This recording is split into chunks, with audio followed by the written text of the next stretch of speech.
Alors, Saber, Feds Day Night, Teto, figurine, 18 cm, Hajime pour la 4e fois. Allez hop, c'est reparti. Oui, la 4e fois, ça fait la 4e fois que je fais la vidéo, parce qu'à chaque coup, il y a un truc, une couille qui se passe. Voilà, en étant direct. Bon, voilà, il se passera toujours quelque chose. Soit que je dis un truc, j'oublie quelque chose, ou soit je m'exprime pas assez bien, ou que je... Voilà, bon, bref, faut que ça soit... que j'explique quelque chose, et puis que j'ai peur qu'on me comprenne pas, donc je préfère recommencer, ou alors que je pars en route, que je parle d'une autre licence. Bon, alors, normalement, alors, le nom, c'est Feds Day Night Cyber Teto.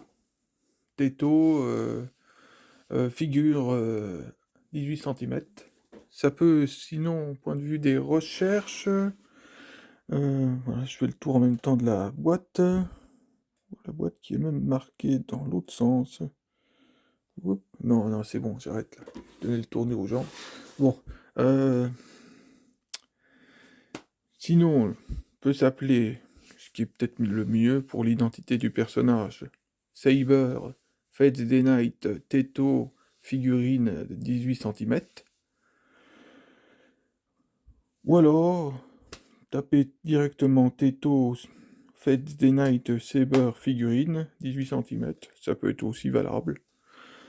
Voilà, à signaler que cette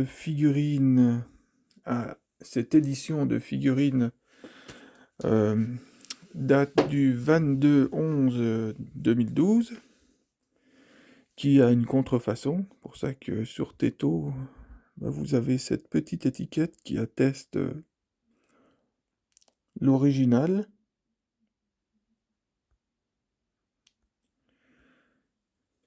La boîte est vachement colorée. Elle est belle, j'aime bien les trucs qui sont assez colorés, moi. Donc, bah, j'aime bien les animes en même temps, donc faut pas s'étonner. Donc plus ça ressemble, plus plus c'est coloré, plus j'aime. En gros, on va pas détailler, voilà. Bah. Par contre, sur la boîte, il est marqué Fête des Night dans tous les sens. Comme je le disais dans l'autre vidéo, si vous n'êtes pas au courant que c'est Fête des Night, là, bah là, faut pas voir. Pas voir, faut être ce que j'appelle belou. Bon, en parlant d'être belou, moi je suis pas mal belou aussi, donc. Moi, j'aime bien. Bon, je suis une personne qui aime bien rigoler aussi. Donc, voilà pour le tour de la boîte. L'intérieur est relativement simple et sobre. Voilà, voici la grande madame, ou la Saber, qui peut s'appeler Saber Red, qui peut s'appeler Altria Pendragon, euh, qui s'appelle tout simplement Arturia Pendragon, de son petit nom. Alors, c'est une, je peux le dire, hein, une très belle figurine. Une belle petite édition qui est à signaler d'occasion, ce qui explique qu'il y a une petite imperfection que vous voyez moi, à la gauche de mon écran. Voilà, que vous regardez à la gauche de l'écran, bah, vous avez un petit truc, une saleté, je sais pas, je vais pas trop oser trop frotter, pas trop nettoyer, parce que sinon, de peur d'endommager la peinture, c'est pas la peine. Voilà, le petit tour de cette figurine qui est pas mal magnifique, hein. La peinture, elle est assez flamboyante, c'est-à-dire que niveau les couleurs, ça ressort pas mal. L'imitation du métal, j'aime bien quand c'est bien brillant, donc quand c'est bien brillant, quand l'imitation du métal est bien faite, que j'appelle bien faite. Après, il y en a qui aiment bien plus quand c'est un peu rouillé, un peu oxydé. Là, on est un peu plus sur du modélisme aussi. c'est normal, hein, des fois d'exiger des choses comme ceci. Alors, là, l'épée, les couleurs. J'aurais aimé quand même, petit bémol, que la couleur de l'épée soit l'or soit un peu plus vif. Après, je ne sais pas si c'est en rapport de l'éclairage, je pense que oui. Ah, c'est dingue comme une figurine peut changer de couleur en rapport de la clarté de la pièce. C'est impressionnant. Alors, bon, la jupe, la couleur de la jupe est bien faite, le jupon est bien fait aussi. La dorure est bien faite, je trouve. Voilà, à part le petit jeton que vous voyez encore une fois. Ça, c'est pas de la faute de la figurine.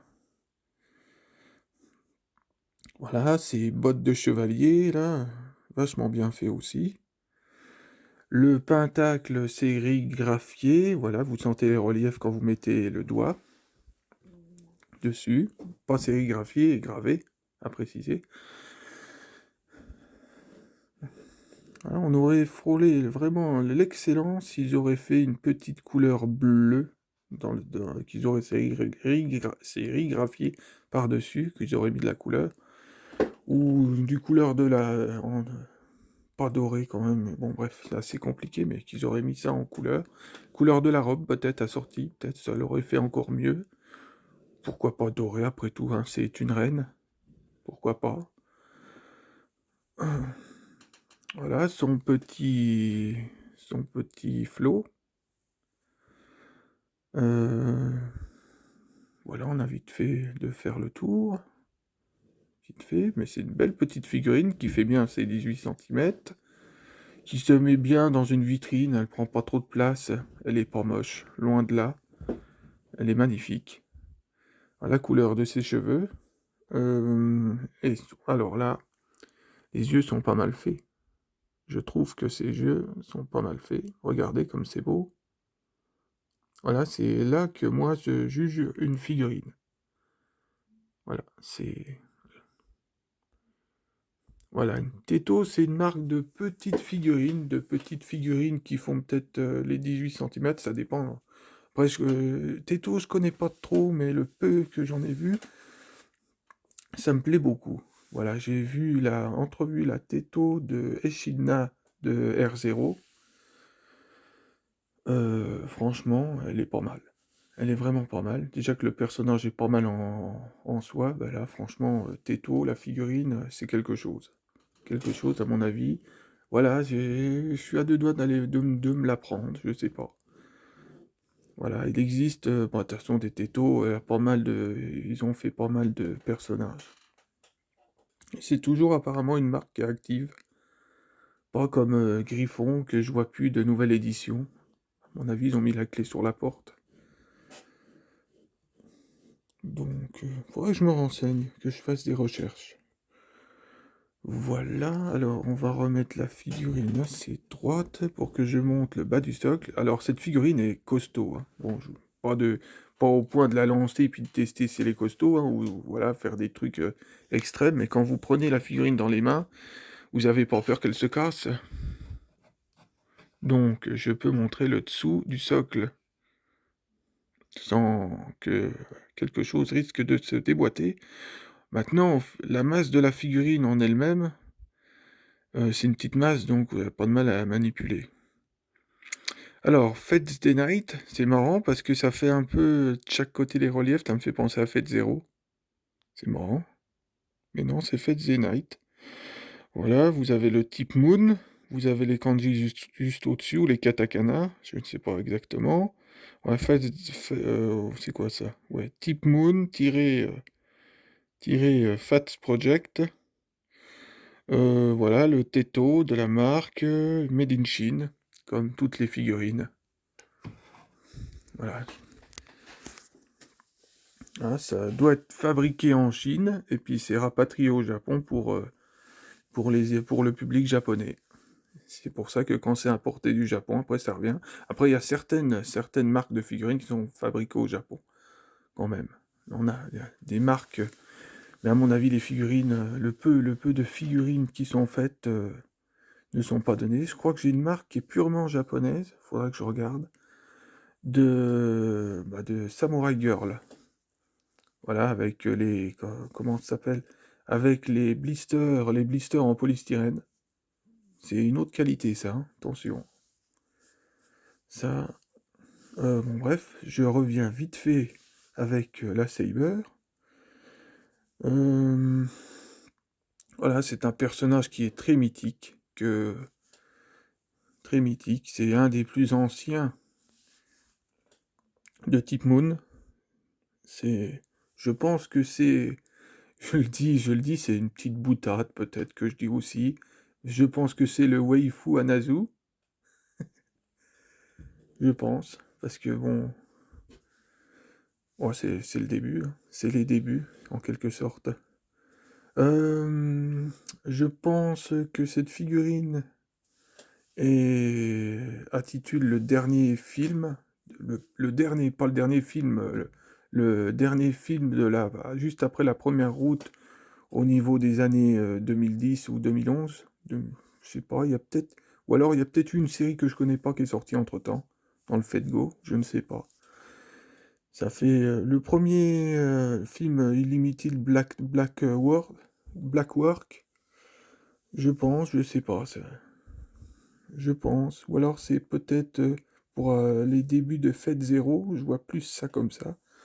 Justement, peut-être avec ce qui est dessiné en dessous du socle, hein, ça ressemble, ça fait, voilà, les reliefs des lettres de chaque côté qui débordent font un peu référence à Fête Zéro. Moi j'aurais vu cette figurine en Fête Zéro, quoi. Je sais pas. Après bon, c'est marqué Fête des Night dessus, donc. Sinon,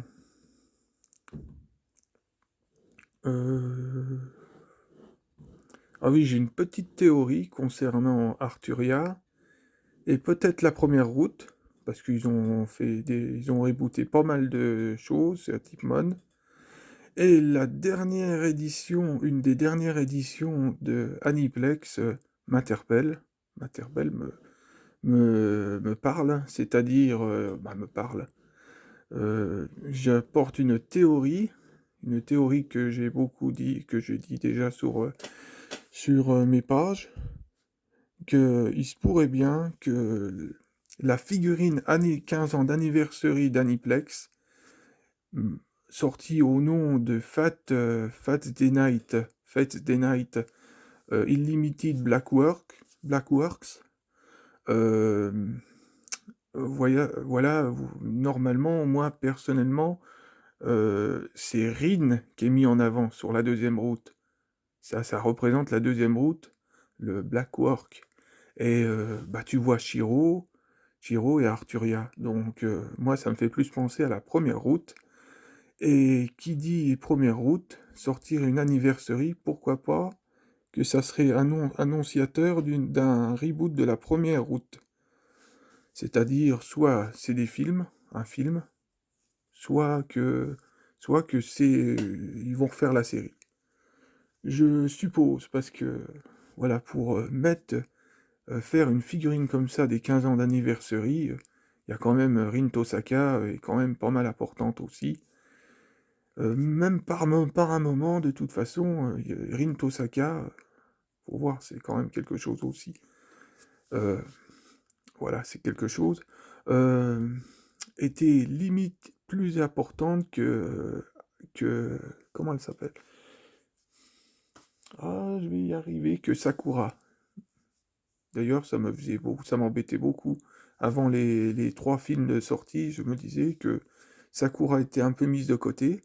Bon, voilà, après, bon, là j'ai été content avec les trois derniers films. Voilà, c'était quelque chose. Donc,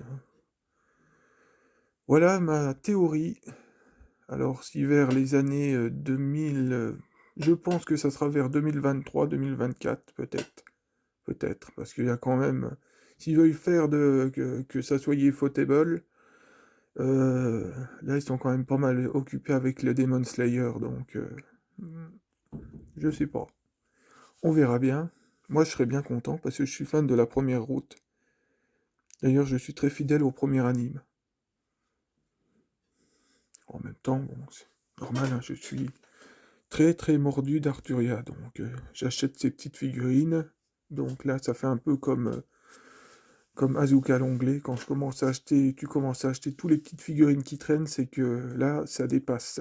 Ça commence à dépasser l'adoration.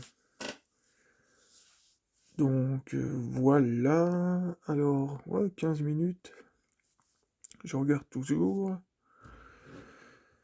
Voilà, sur Fate Day Night. Bon, là, ça y est, j'en suis bien sorti. Je comparais cette figurine-là, de la marque là de Arturia, à point de vue qualité, à celle d'Alice Synthesis en Sega. La Sega d'Alice Synthesis est très belle, hein, franchement, mais c'est le personnage qui fait que la figurine est sublime aussi, peut être sublime. Après, ce qui est dommage, c'est qu'elle a des petits défauts de peinture sur la Sega. Voilà, mais vous comparez quand même, celle-ci, elle aurait pas un star, elle est d'une qualité au-dessus de Sega, on voit, on compare. Voilà, concernant Atalanta, j'ai une figurine d'Atalanta de Sega. Euh, comment dirais-je, est d'une qualité au-dessus de la Synthesis. Il y a, je, j'ai pas vu de défaut sur la figurine. La figurine d'Atalante. Donc la seule figurine d'Atalante, à part une petite Goodmin Company de Chibi. Voilà, d'une Chibi en Atalanta. Je suis vraiment, d'ailleurs, ça me déçoit énormément, parce que tous les servants de Tipmon ont au moins une Goodmin Company ou une Kadogawa ou vice-versa. Et Atalante, bon, voilà, voilà, bon, il y a une Sega. Heureusement que Sega a fait une 1,8 à peu près. On est dans les zones de l'1,8, parce que sinon Atalante, elle aurait rien. Alors que c'est un super personnage. J'adore Atalante. Donc, après, peut-être un jour. Il y a des trucs, bon, après, c'est en fonction du personnage, s'il est aimé ou pas, les cotes, va savoir. Va savoir. C'est vrai que de faire une figurine de Goodmin Company qui peut être vendue à 200 €, et puis que si elle n'est pas vendue, si vous imaginez, moi j'ai déjà vu des Goodmin Company hein, qui se vendaient pas, qui avaient descendu à 80 €, hein, qui étaient neufs en plus. Donc voilà, donc imaginez la claque au fabricant, normalement que la figurine au prix d'achat est achetée 150 €, c'est un exemple. Bah, chez nous, on est 150 €, 180 €, quoique les goûts d'une compagnie d'un peu plus en 1,7 coûtent quand même dans les 220 € en précommande, peut-être 250, voire même ça dépend s'ils poussent le modélisme, parce que plus vous avez de modélisme, plus ça coûte cher. Voilà, un peu comme la Okita Alter en Goodmin Company, où il pousse, et là, elle est vraiment en mode son noble fantasme. Donc là, ça envoie fort déjà. Donc cette figurine, je sais plus, elle a 280 balles en précommande à peu près. Voilà, une Goodmin Company en 1,7. Donc, mais c'est quelque chose. Voilà, et c'est une précommande, c'est à cause de ça que je n'ai pas pris, j'ai fallu l'acheter, là, cette figurine, et puis bah, j'ai préféré la figurine de Jeanne Alter. Jeanne Alter, mais la licorne. De toute façon, moi, celle qui avait l'absolu de dépasser Saber Alter, c'était cette figurine. Que je pensais, elle était tellement prestigieuse que je ne pensais pas avoir accès ou une possibilité de l'avoir. Donc là, quand j'ai vu que j'avais accès, là, j'ai envoyé les choux, on va dire. Donc, on va dire. Donc voilà. Ouais, 19 minutes, ça y est, je commence à papoter. Donc, bah, je vais vous laisser. J'ai rien oublié pour cette figurine, je ne pense pas. Bon, j'ai zoomé sur le visage. Bon, bon. Est-ce que ça... Oh non, non, là, c'est limite, elle va se transformer en Saber Alter. Si ça continue, c'est... Non, on remet comme ça. Voilà. Bon, bah sur ce, je vous dis matané. Bonne soirée.